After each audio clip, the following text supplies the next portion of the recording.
Assalamualaikum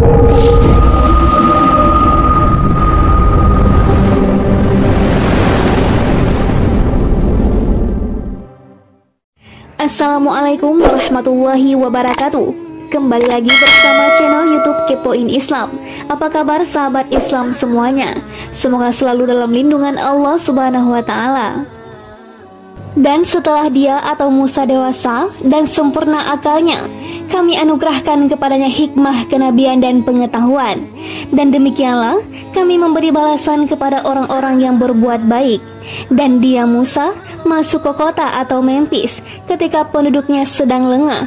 Maka dia mendapati di dalam kota itu dua orang laki-laki sedang berkelahi, yang seorang dari golongannya atau Bani Israel, dan yang seorang lagi dari pihak musuhnya, kaum Fir'aun. Orang yang dari golongannya meminta pertolongan kepadanya untuk mengalahkan orang yang dari pihak musuhnya. Lalu Musa meninjunya dan matilah musuhnya itu.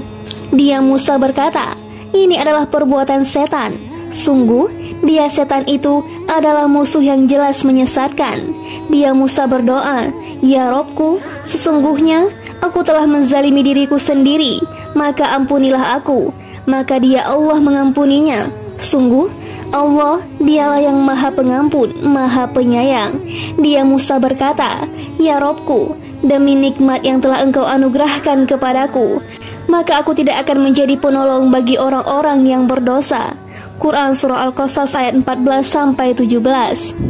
Setelah Allah menyebutkan bahwa ia memberikan karunia pada ibu Musa dengan mengembalikan Musa ke pangkuannya dan berlaku baik padanya, berikutnya Allah menyebutkan bahwa ketika Musa telah menginjak dewasa, yaitu ketika fisik dan akhlaknya kuat, saat menginjak usia 40 tahun, menurut pendapat mayoritas mufassir, Allah memberinya hikmah dan ilmu.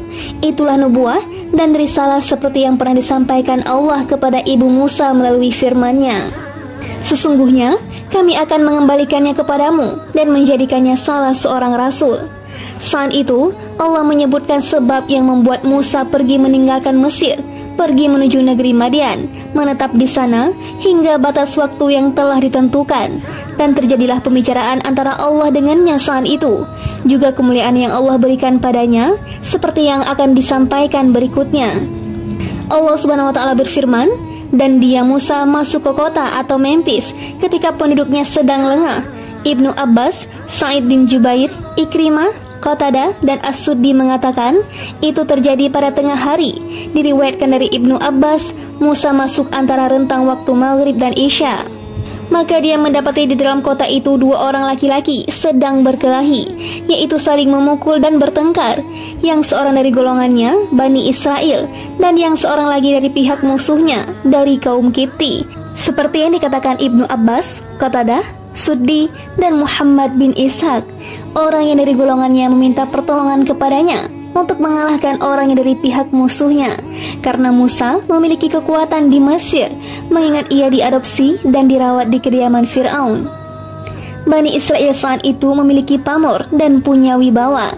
Mereka sudah bisa menegakkan kepala karena Fir'aun dan kaumnya menyusui Musa, sehingga mereka adalah paman-paman sesusuan bagi Musa. Saat orang Israel meminta pertolongan kepada Musa untuk mengalahkan orang Kipti, Musa menghampiri orang Kipti tersebut. Lalu Musa meninjunya. Mujahid mengatakan, yaitu memukul dengan tangan terkepal. Qatadah mengatakan dengan tongkat yang ia bawa, dan matilah musuhnya itu. Ia mati karena pukulan itu. Orang Kipti tersebut kafir dan menyekutukan Allah. Musa sebenarnya tidak berniat membunuhnya, hanya bermaksud untuk membuatnya jera saja. Meski demikian, Musa berkata, "Ini adalah perbuatan setan. Sungguh, dia setan itu adalah musuh yang jelas menyesatkan." Dia Musa berdoa, "Ya Robku, sesungguhnya aku telah menzalimi diriku sendiri, maka ampunilah aku." Maka dia Allah mengampuninya. Sungguh, Allah dialah yang maha pengampun, maha penyayang. Dia Musa berkata, "Ya Robku, demi nikmat yang telah engkau anugerahkan kepadaku, maka aku tidak akan menjadi penolong bagi orang-orang yang berdosa." Karena itu, dia Musa menjadi ketakutan berada di kota itu sambil menunggu akibat perbuatannya. Tiba-tiba, orang yang kemarin meminta pertolongan berteriak meminta pertolongan kepadanya. Musa berkata kepadanya, engkau sungguh orang yang nyata-nyata sesat. Maka ketika dia Musa hendak memukul dengan keras orang yang menjadi musuh mereka berdua, dia musuhnya berkata, "Wahai Musa, apakah engkau bermaksud membunuhku sebagaimana kemarin engkau membunuh seseorang? Engkau hanya bermaksud menjadi orang yang berbuat sewenang-wenang di negeri ini, dan engkau tidak bermaksud menjadi salah seorang dari orang-orang yang mengadakan perdamaian." Dan seorang laki-laki datang bergegas dari ujung kota seraya berkata, "Wahai Musa, sesungguhnya para pembesar negeri sedang berunding tentang engkau untuk membunuhmu.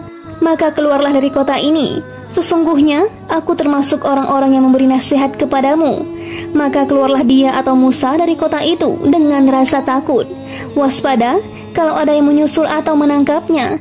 Dia berdoa, "Ya Robku, selamatkanlah aku dari orang-orang yang zalim itu." Quran Surah Al-Qasas ayat 18-21. Allah mengabarkan Musa menjadi takut di kota Mesir, yaitu terhadap Fir'aun dan tentaranya, jika mereka tahu bahwa Musa membunuh orang tersebut demi membela salah seorang Bani Israel, sehingga dugaan mereka semakin menguat bahwa Musa memang berasal dari Israel, dan pada akhirnya akan memicu sebuah permasalahan besar. Pada pagi harinya, Musa menyusuri jalanan kota, yaitu menoleh ke sana kemari.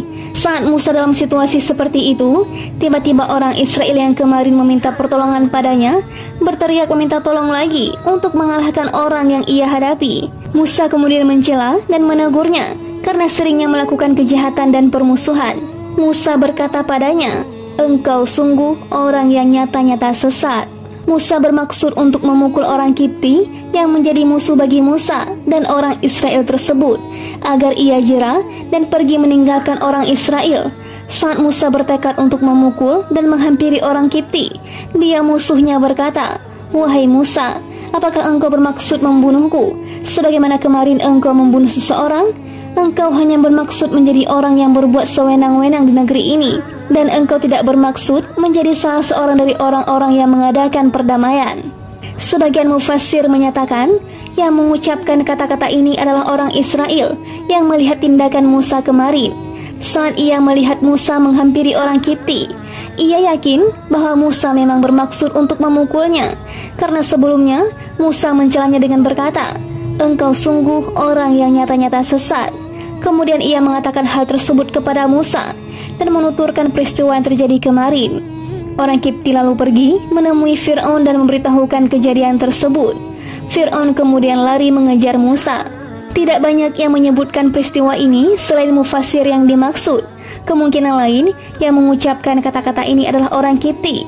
Saat Musa menghampirinya, ia takut karena menganggap Musa akan kembali menolong orang Israel. Selanjutnya melalui dugaan dan firasat, ia mengatakan, mungkin dia ini yang membunuh orang Kipti kemarin, atau mungkin ia memahami sesuatu dari balik kata-kata orang Israel saat berteriak meminta tolong untuk mengalahkannya, yang menunjukkan pengertian tersebut. Yang jelas, Fir'aun mendengar bahwa Musa yang membunuh orang Kipti kemarin. Fir'aun kemudian mengirim utusan untuk mencarinya, namun seorang penasihat lebih dulu menemuinya. Dan seorang laki-laki datang bergegas dari ujung kota, bergegas menemuinya karena kasihan kepadanya, seraya berkata, "Wahai Musa, sesungguhnya para pembesar negeri sedang berunding tentang engkau untuk membunuhmu.